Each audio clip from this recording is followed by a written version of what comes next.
नमः संस्कृताय। प्यारे दोस्तों, इस वीडियो में हम लेकर के आए हैं नेट वैदिक साहित्यम का 42वां भाग, जिसमें कि आज हम आपको बताने वाले हैं यूजीसी नेट संस्कृत कोड 73 हेतु एक महत्वपूर्ण भाग, जिसका नाम है माद्यन्दिन संहितायाम रुद्र स्वरूपम। माद्यन्दिन संहिता में रुद्र स्वरूप। प्यारे दोस्तों, इससे पहले भी हम सर्ग विचार संबंधी वीडियो बना चुके हैं। ऋग्वेद संहिता में सर्ग विचार कहां पर है, कैसा है, क्या क्या है, इससे संबंधित हम वीडियो बना चुके हैं दोस्तों। उससे पूर्व हम नारद सनत कुमार संवाद से संबंधित वीडियोज भी बना चुके हैं दोस्तों। यदि आपने उनको नहीं देखा है तो डिस्क्रिप्शन में लिंक है दोस्तों, वहां जाकर के आप उनको देख सकते हैं और उनको अच्छे प्रकार से समझ सकते हैं दोस्तों। आज की इस वीडियो में हम आपको बताने वाले हैं कि माद्यन्दिन संहिता में रुद्र का स्वरूप कैसा है, कैसा दर्शाया गया है दोस्तों, जो कि यजुर्वेद की ही एक शाखा है दोस्तों। इससे हमने देखा है दोस्तों कि पिछले प्रश्न पत्रों में 2019 के जून और दिसंबर वाले प्रश्न पत्रों में इस भाग से संबंधित 2 या 3 प्रश्न आ चुके हैं दोस्तों, जो कि आपकी परीक्षा के लिए बहुत ही महत्वपूर्ण है दोस्तों। तो चलिए दोस्तों, प्रारंभ करते हैं आज के इस मुख्य भाग को।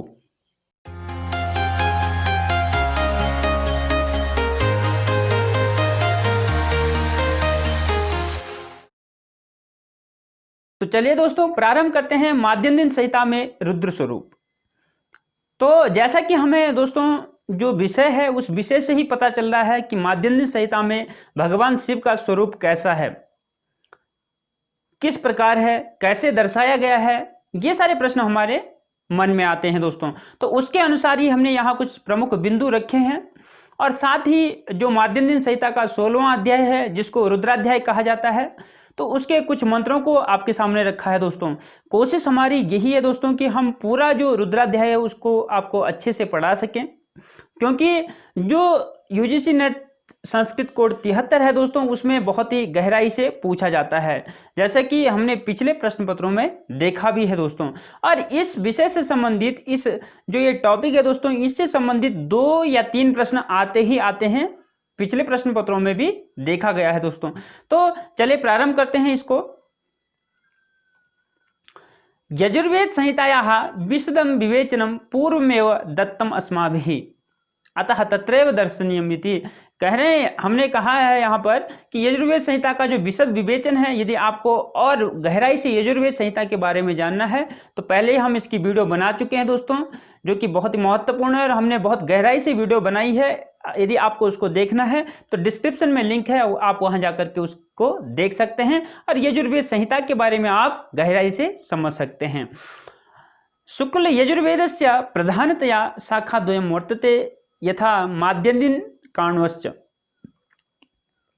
शुक्ल यजुर्वेद की 2 प्रधानतया 2 शाखा है दोस्तों, जो कि उपलब्ध भी है, माद्यन्दिन शाखा और काण्व शाखा। माद्यन्दिन संहितायाम 40 अध्यायाः, माद्यन्दिन संहिता में 40 अध्याय है और 303 अनुवाक है दोस्तों, और 1975 उसमें क्या है, मंत्र है अथवा कंडिका है। तो 1975 उसमें कंडिकाएं हैं। 40 अध्याय, 303 अनुवाक, 1975 कंडिकाएं हैं दोस्तों, किसमें, माद्यन्दिन संहिता में। यहां हम इसका परिचय इसलिए दे रहे दोस्तों क्योंकि पिछले प्रश्न पत्रों में हमने देखा कि माद्यन्दिन संहिता के बारे में पूछा भी गया है कि उसमें कितने अध्याय है, तो इसलिए हमने थोड़ा सा इसके बारे में भी यहां जानकारी रखी है दोस्तों। आगे चलते हैं। काण्व संहितायाम 40 अध्यायाः और 2086 मंत्राश्च सन्ति, और 2086 उसमें क्या है, मंत्र है दोस्तों। तो 40 उसमें अध्याय है और 2086 उसमें मंत्र है। और आगे चलते हैं दोस्तों। शुक्ल यजुर्वेदस्य माद्यन्दिन काण्व संहितयो विषय वस्तु प्रायः समानमेव वर्तते।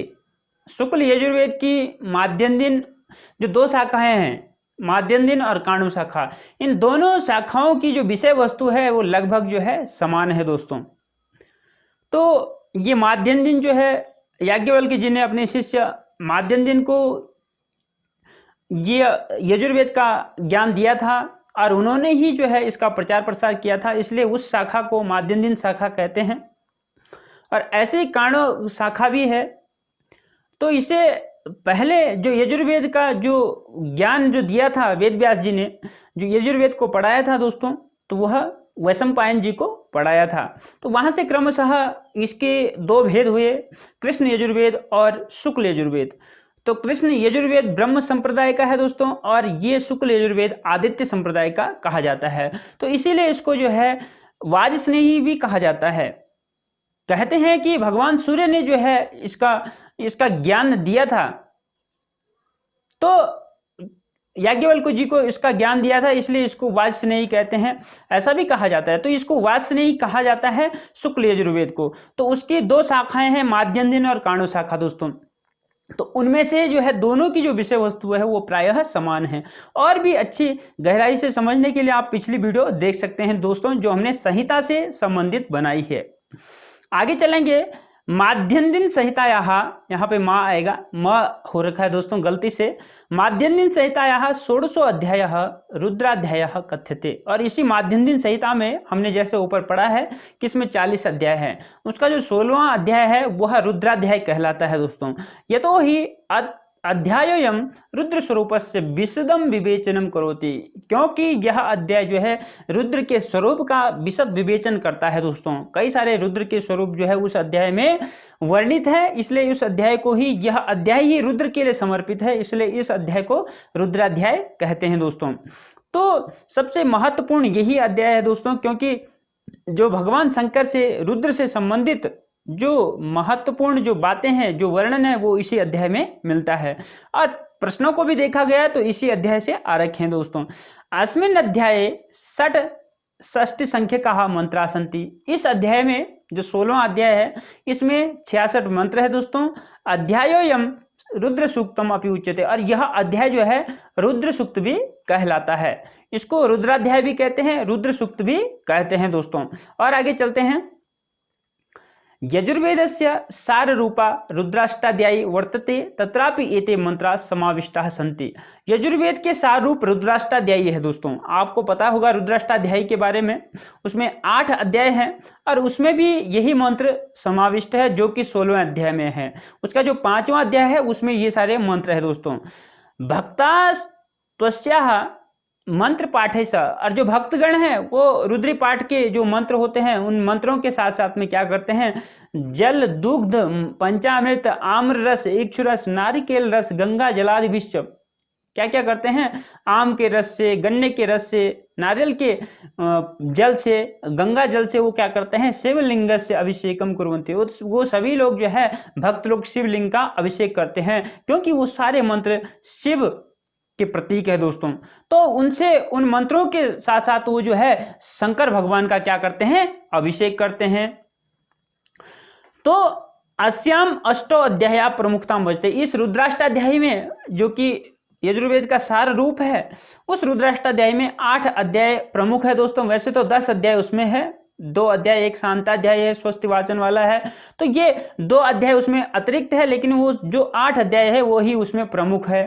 तेषु पंचमे अध्याय विशद रूपेण रुद्र स्वरूपम वर्णितमस्ति, और उसमें जो पंचम अध्याय है उसमें विशद रूप से रुद्र का स्वरूप वर्णित है। जैसा कि जो 16वां अध्याय यजुर्वेद माध्यन्दिन शाखा का है वही इसमें जो है 5वें अध्याय के रूप में दे रखा है दोस्तों। तो आप या तो रुद्राष्टाध्याय से भी इसका अध्ययन कर सकते हैं, और हम जो है माध्यन्दिन संहिता के 16वें अध्याय से भी इसका अध्ययन कर सकते हैं दोस्तों। तो चलेंगे और आगे दोस्तों।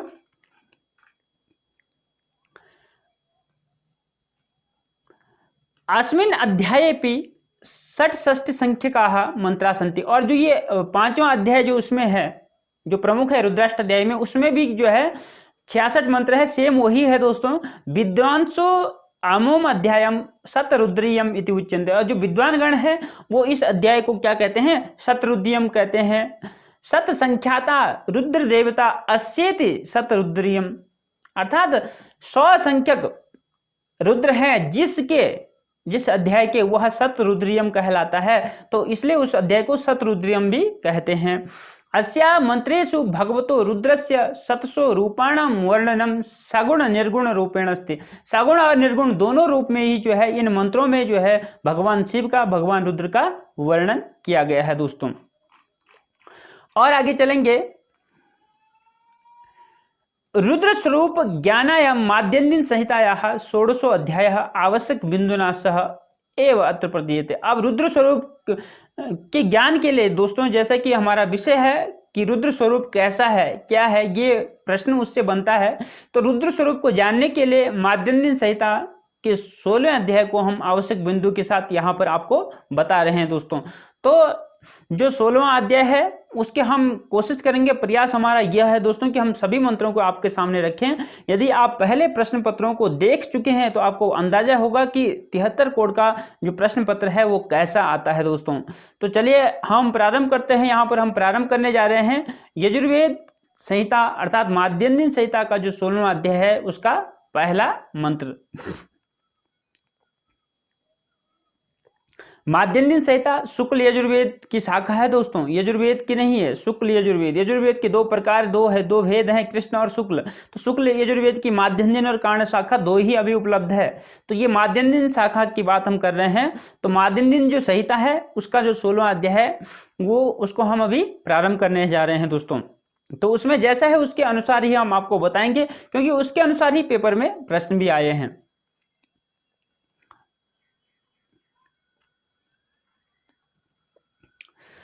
ये हमने यहाँ पर स्वरों को नहीं रखा है दोस्तों, क्योंकि जबकि स्वरों से संबंधित भी इससे प्रश्न आ रखा है दोस्तों, लेकिन स्वरों को हमने नहीं रखा है क्योंकि स्वर उस फॉन्ट में थे ही नहीं और थोड़ा टाइम भी लगता है। यदि हम इसमें जोड़ते भी हैं स्वरों को तो थोड़ा टाइम ज़्यादा लगता। तो चले दोस्तों प्रारंभ करते हैं।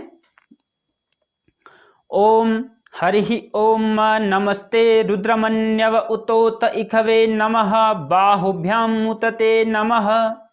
ये पहला मंत्र है जिसको रुद्र सूक्त, रुद्राध्याय, शतरुद्रियम भी कहा जाता है। इससे नमक चमक पाठ इत्यादि भी होता है दोस्तों। तो जो हमारे परंपरागत पाठक या पढ़ने वाले जो भाई है उन्होंने अच्छे ढंग से इन मंत्रों को पढ़ा भी होगा दोस्तों। तो इसका हम अर्थ आपको बता देते हैं जो कि बहुत महत्वपूर्ण है दोस्तों। हमने यहाँ पर व्याख्या जो है वो भाष्य के अनुसार की है, भाष्य के अनुसार संस्कृत में ही इसकी व्याख्या भी की है दोस्तों, जो कि महत्वपूर्ण है। हर शब्द का, किसी भी शब्द का अर्थ आ सकता है इसलिए। तो व्याख्या है इत्यस्य परमेष्टि ऋषि गायत्री छंदः रुद्रो देवता पाठे विनियोग। ऐसा आता है जब हम पाठ करते हैं तो उससे पहले एक विनियोग डालते हैं। तो उसमें आता है कि ओम नमस्ते रुद्र इति अस्य परमेष्टि ऋषि प्रजापति या गायत्री छंदः रुद्रो देवता पाठे विनियोग। पूरा एक विनियोग हम डाल देते हैं, उसके बाद हम पाठ करते हैं। तो ये जो परमेष्टि ऋषि गायत्री छंद रुद्र देवता इस मंत्र के हैं, यह भी आ सकता है दोस्तों कि इस मंत्र के कौन देवता है, इसमें कौन सा छंद है, कौन से ऋषि है, इसलिए इसको बताना भी आपके लिए जरूरी था। तो अब जो है इस मंत्र में जो है भगवान रुद्र से प्रार्थना हो रही है कि हे रुद्र, जो ऊपर रुद्र आ रखा है, हे रुद्र। रुद्र किससे कहते हैं? सबसे पहले हमने आपको ये बताया रुद्र किससे कहते हैं। यद रोदनम रु दुखम द्रावयति नाशयति रुद्रः या तद रुद्रः नाशयतीत रुद्रः, कुछ भी कह सकते हैं। जो रु अर्थात दुख को नाश करने वाला है वह रुद्र कहलाता है। और अलग अलग जो है व्युत्पत्तियां, निरुक्तियां जो है विद्वानों ने की है, तो हमने वही यहां पर रखी है दोस्तों। यद्वा रुत ज्ञानम राति ददातीति रुद्रः, अर्थात जो ज्ञान को देने वाला है वह रुद्र है। मोह निवारक परमेश्वर, अर्थात जो मोह अर्थात अज्ञान को दूर करने वाला है, ज्ञान को देने वाला है, वह क्या है, कौन है, रुद्र है। और आगे यद्वा, और भी पापिनो जनान दुख भोगेन रोदयतीति रुद्रः जगत शासकः, जो पापी लोग हैं उनको दुख देने वाला जो है, दुख दे करके जो रुलाता है वह कौन है, रुद्र है, जो जगत का क्या है, शासक है, पूरे संसार को चलाने वाला है। तो ये रुद्र के बारे में कह रहे हैं। अभी तक तो रुद्र की ये व्युत्पत्ति थी दोस्तों, तो ये भी आ सकती है। तो अब रुद्र देव से क्या प्रार्थना कर रहे हैं, हम जब आगे यहां बढ़ जाएंगे दोस्तों तो पीछे जाना थोड़ा सा मुश्किल सा होता है, इसलिए हम पीछे अभी नहीं जाएंगे मंत्र में। मंत्र को आप यहां ऐड कर सकते हैं। तो अब रुद्रदेव से प्रार्थना कर रहे हैं, हे रुद्र। अभी तो ये रुद्र की ही व्युत्पत्ति यहां चल रही थी। ते अर्थात तव मन्यवे रोषाय, ये ऐसे शब्द आ रखे हैं दोस्तों। पिछले में हमने देखा था कुछ ऐसे शब्द आ रखे हैं कि जहां पर प्रश्न है कि भगवान का कौन सा स्वरूप यहां पर जो है वर्णित है। तो शब्दों के बारे में भी पूछा जा सकता है। मन्यवे अर्थात रोषाय क्रोधाय, क्रोध के लिए यहां पर कह रहे हैं कि नमः, आपके रोष के लिए, आपके क्रोध के लिए क्या है, नमस्कार है। नमस्कारो, नमस्कारो अस्तु, नमस्कार है। उत अपि ते तव, और आपके ईशवे सराय, आपके जो बाण है उनके लिए भी क्या है, नमस्कार अस्तु, उनके लिए भी नमस्कार है। उत, ये सभी जो ये मैंने जो ब्रैकेट में कर रखे हैं दोस्तों, जो कोष्टक के अंतर्गत है, ये सभी मूल मंत्र से है, ये शब्द है, और उसके बाद हम व्याख्या के रूप में कर रहे हैं। तो इनको आप ऊपर से मैच करेंगे, जोड़ेंगे दोस्तों। उत अपिच ते तव बाहुभ्याम अर्थात भुजाभ्याम नमः, कह रहे हैं और भी आपकी जो भुजाएं हैं उनको नमस्कार, उनको भी क्या है दोस्तों, नमस्कार है, उनके लिए भी प्रणाम कर रहे हैं। कैसी भुजाएं हैं, जो बल युक्त भुजाएं हैं उनके लिए भी नमस्कार। अर्थात तव क्रोध बाण हस्ता अस्मत् शत्रुषु एव पतंतु न अस्मासु इत्यर्थः। कहने का मतलब है कि हे ईश्वर, हे रुद्रदेव, आपके जो क्रोध रूपी जो बाण है, आपके हाथ में जो क्रोध रूपी जो बाण है, वह बाण जो है हमारे शत्रुओं के ऊपर ही फेंकना या शत्रुओं के ऊपर ही चलाना, हमारे ऊपर नहीं। ऐसी प्रार्थना किससे कर रहे हैं, भगवान शंकर से कर रहे हैं, भगवान रुद्रदेव से कर रहे हैं। तो इस प्रकार ये इस मंत्र का अर्थ हो गया दोस्तों। तो रुद्र की व्युत्पत्ति आ सकती है, शब्दों का अर्थ आ सकता है, ऋषि कौन है, छंद कौन है, देवता कौन है। देवता के बारे में तो मुश्किल है दोस्तों, क्योंकि पूरे जो है रुद्राध्याय का देवता रुद्र ही है, लेकिन ऋषि और छंद जो है इसमें पूछे जा सकते हैं। और आगे चलेंगे दोस्तों दूसरे मंत्र में, ज्यादा समय नहीं लगाएंगे दोस्तों, क्योंकि नहीं तो इसमें 66 मंत्र है दोस्तों, वीडियो बहुत लंबी होगी। आज हम आपको केवल 3 ही मंत्र बताएंगे, उससे आगे के क्रम में हम आपको मंत्रों को बताते जाएंगे, जितने मंत्र एक वीडियो में हो सकते हैं। हरि ओम याते रुद्र शिवा तनूरघोरा पापकाशिनी तया न संवासंतमया गिरिसंताभिचाकसी। अब देखेंगे हमने जैसे कि पहले मंत्र में बता दिया है कि कैसे कि भगवान का स्वरूप है, ये भगवान आप क्या करें, अपने अस्त्र शस्त्रों को जो है जो बुरे लोग हैं उन पर ही चलाएं, हम पर नहीं चलाएं। कुछ प्रार्थनाएं हैं और भाष्यकारों ने अनेक तरीके से इसकी भाष्य की है दोस्तों, तो हम अभी परीक्षा की दृष्टि से केवल आपको बता रहे हैं। तो इसमें क्या है, परमेष्टि ऋषि है इस मंत्र में, आरसी स्वराट अनुष्टुप छंद है दोस्तों, और रुद्र देवता है। तो चलिए व्याख्या में चलते हैं, क्या कह रहे हैं कि याते रुद्र, हे रुद्र, जो आपके क्या है शिवा, शिवा अर्थात पहले अघोरा में चल देते हैं, ये क्या है विशेषण है। तो याते जो आपके अघोरा अर्थात सौम्य क्या है, अपापकाशिनी, अपापकाशिनी मतलब है कि जो सुख देने वाले हैं या पुण्य फल देने वाला है, वह अपापकाशिनी कहलाता है। जैसे कि पापम असुखम काशयति, प्रकाशयति पापकाशिनी। पापकाशिनी का मतलब होता है कि जो पाप अर्थात असुख को प्रकाशित करती है वो पापकाशिनी हो गई, और जो इसको प्रकाशित नहीं करती है अर्थात न पापम पापकाशिनी, जो पाप को प्रकाशित नहीं करती है अर्थात पुण्य को प्रकाशित करती है, वो होती है अपापकाशिनी। तो वही कह रहे हैं, आप अपने सौम्य और जो पुण्य फल देने वाली है, पुण्य को प्रकाशित करने वाली है, ऐसी वाणी से, ऐसे स्वरूप से, स्वरूप के बारे में यहां पर बता रहे हैं दोस्तों, ऐसे स्वरूप से क्या करो आप, शिवा शांता मंगल रूपा, जो आपका स्वरूप है कैसा बताया, पहले सौम्य है और अपापकाशिनी है, दूसरा आप बता रहे हैं कि शांत है और मंगल रूप है आपका स्वरूप। ऐसे तनु, ऐसे शरीर से आप क्या करो, हे गिरिसंत। अब गिरिसंत किसके लिए, भगवान रुद्र के लिए यहां पर कह रहे हैं। गिरिसंत अर्थात कैलाशवासी, कैलाश में रहने वाले, गिरो कैलाश स्थित प्राणिनाम सम सुखम विस्तारयति, अर्थात जो कैलाश में रह करके कैलाश के प्राणियों के क्या करते हैं, सुख का विस्तार करते हैं, वह कैलाशवासी है, वही गिरिसंत है। तो गिरिसंत की कई प्रकार से व्युत्पत्ति की गई है दोस्तों, वो भी हम आपको बता देते हैं, क्योंकि ये भी परीक्षा के लिए बहुत ही महत्वपूर्ण है। गिरिवाची स्थितः समतनोति, अर्थात वाणी में स्थित होकर के जो सुख का विस्तार करती है, अथवा गिरौ मेघे स्थितो वृष्टि द्वारेण समतनोति, अथवा जो मेघ में, पर्वत में, बादलों में स्थित होकर के वृष्टि के माध्यम से लोगों को संतुष्ट करते हैं, सुख पहुंचाते हैं या सुख का विस्तार करते हैं। तनु विस्तारेण धातु से तनोति, तो वह कौन है? गिरिशंत है। और भी आगे कह रहे हैं गिरो शेते इति गिरीशः। अब गिरीश पहले लगाएंगे, फिर हम उसमें अंतः लगाएंगे। तो गिरीश का मतलब बोल रहे हैं कि जो पर्वत में सोने वाला है वो गिरिशंत है। और अमति गच्छति जानाति थी गिरिशंत, और अमति गच्छति जानाति, अमति का मतलब अम गतो धातु है। तो जो पर्वत में सोने वाला है, दूसरा पर्वत के बारे में जानने वाला है या पूरे संसार के बारे में जानने वाला है, वह कौन है? गिरिशंत है। और अंतः सर्वज्ञ, अंतः का मतलब यहां पर ले रहे हैं कि सर्वज्ञ। तो यहां पर आम गतो धातु है, भजने शब्दे कर्तरिकतः, भजन और शब्द के अर्थ में कर्तरी क्या हो जाएगा? क्ता प्रत्यय हो जाएगा। जब अम धातु में क्ता प्रत्यय होगा तो अंतः बनेगा। तो गिरीश पहले हमने बताया, फिर उसके अंतः हो गया, दोनों में अंत, गिरीश और अंत जुड़ गए तो गिरीशंत बन गया दोस्तों। तो और आगे बता रहे हैं कि गिरीशस्य असौ अंतश्च, गिरीश और इसका अंत अर्थात उसका ज्ञान, अंत किसके लिए कहा गया है? ज्ञानी के लिए, ज्ञान के लिए।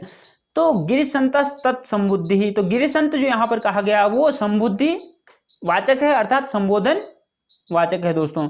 तो हम कह रहे हैं कि ये गिरिशंत, तो इसमें जब गिरिशंत जो बना, गिरीश प्लस अम था, तो कैसे एक साथ गिरिशांत क्यों नहीं हुआ, दीर्घ क्यों नहीं हुआ? क्योंकि यहाँ पर पररूप हो जाएगा दोस्तों, सकंद्वादिश पररूपम वाच्यम से यहाँ पर पररूप हो जाएगा, तो गिरिशंतः बन जाएगा। तो अब कह रहे हैं तया संतमया, तया संतमया सुखतमया, सुखतमया जो सुखतम जो आपका क्या है? शरीर है, उस शरीर से, ये सारे शरीर के ही विशेषण वहां यहाँ पर बताए गए हैं जो ऊपर बताए दोस्तों। अभी यहाँ पर गिरिशंत कहा गया है, ऊपर पाप का असनी कहा गया था, तो ये सारे शरीर के बारे में बता रहे हैं। वो शरीर से नह अस्मान अभिचाकसी ही, हमें क्या करो? अभिपश्य, हमें उस शरीर से क्या करो? देखो, या हमें उस शरीर से कृपा बरसाओ, जैसे कि भाष्यकारों ने अनेक प्रकार से इसका भाष्य किया है दोस्तों। तो कैसा वो शरीर था दोस्तों? जैसे कि हमने बताया कि यामिखुं गिरिशंत हस्ते विवर्ख्य हस्तवे, तो जो उसका जो है पाप काशनी, जो पाप को, जो पुण्य को देने वाली है, अपाप काशनी, ऐसे शरीर से, अपने सौम्य शरीर से जो है हमको क्या करो? हमको देखो, अर्थात क्रोधमय शरीर से मत देखो, क्रोधमय स्वरूप में हमको मत देखो, आप जो है हमको क्या?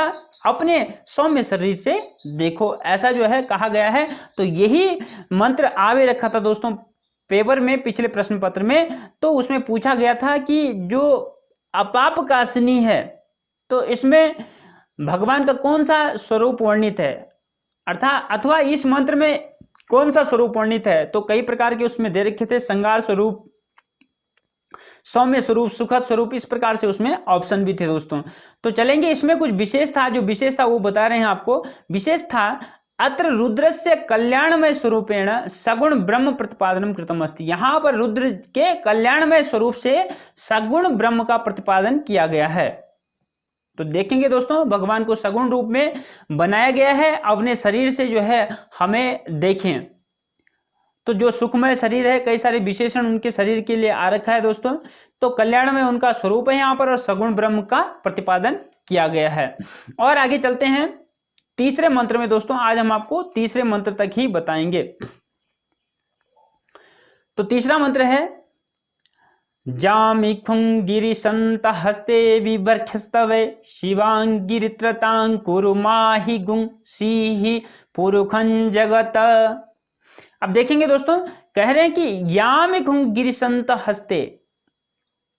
अब पहले हम इसके बारे में आपको बता देते हैं, इसके ऋषि परमेष्ठी है, और ऋषि भी इसमें बदलेंगे दोस्तों, एक ही ऋषि नहीं है, इसलिए हम आपको बार बार बताने जा रहे हैं, बार बार बता रहे हैं। विराट आरसी अनुष्टुप छंद, विराट आरसी अनुष्टुप छंद है, और देवता उसके रुद्र ही है, पूर्वत है। अब कह रहे हैं कि हे गिरिशंत, यहाँ गिरिशंत पुनः शब्द आया है, जैसे कि हमने पहले बता दिया गिरिशंत के बारे में।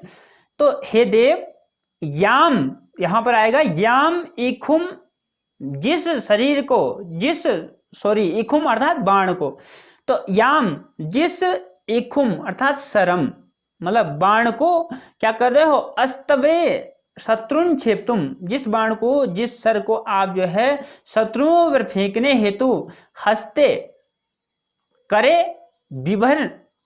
विभर्सी, जिस बाण को आप जो है शत्रुओं पर मारने के लिए या शत्रुओं पर फेंकने के लिए अपने कर में, अपने हाथ में धारण किए हुए हो, धारयसी, हे गिरित्र। अब क्या कह रहे हैं दूसरे वाले में, इस वाले पद में कि हे गिरित्र, गिरित्र अर्थात गिरव कैलासे स्थित्वा भूतानि त्रायते इति, जो कैलाश में स्थित रह करके, पर्वत में रह करके जो क्या करते हैं, भूतों का त्राण करते हैं, भूतों की रक्षा करते हैं, तो वो कौन है, गिरित्र है। तो भगवान शंकर के लिए यहाँ पर संबोधन वाचक की शब्द है, कह रहे तत्संबुद्धि, तो संबोधन वाचक जो शब्द है कह रहे हैं कि हे गिरित्र ताम वाणम, ईखुम आना था, ईखुम के लिए ताम का प्रयोग हो रखा है, बाणम हम जो है पुल्लिंग में है तो इसलिए ऐसा कह रहे हैं। तो उस अपने किसको, अपने बाण को क्या करो, सीमाम कल्याणकारिणीम कुरु, उस अपने बाण को क्या करो आप, कल्याणकारिणी करो। किंच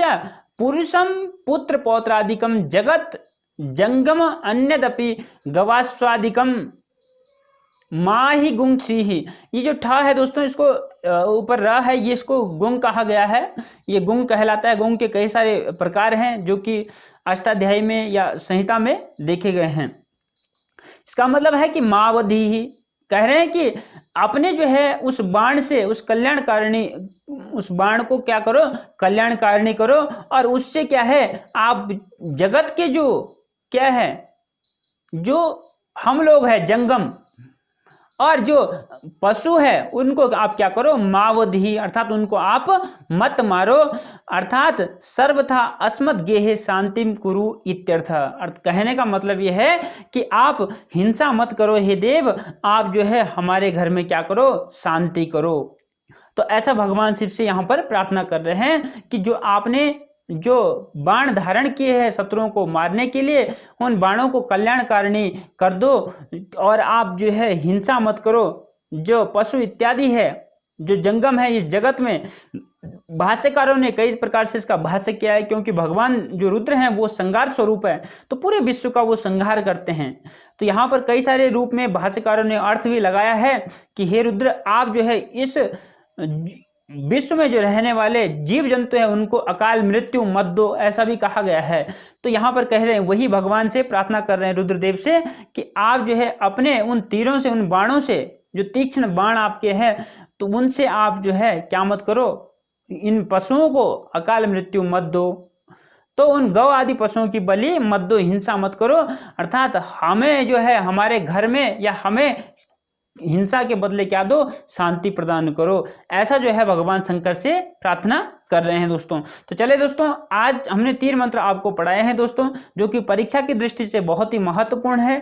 व्याख्या में जो हमने बताया दोस्तों आपको, तो ये महत्वपूर्ण है, ये आवश्यकता है दोस्तों, इनको आप नोट भी कर सकते हैं। तो चले दोस्तों, यहीं पर वीडियो को विराम देते हैं, मिलते हैं दूसरी वीडियो में, तब तक के लिए नमस्कार, धन्यवाद।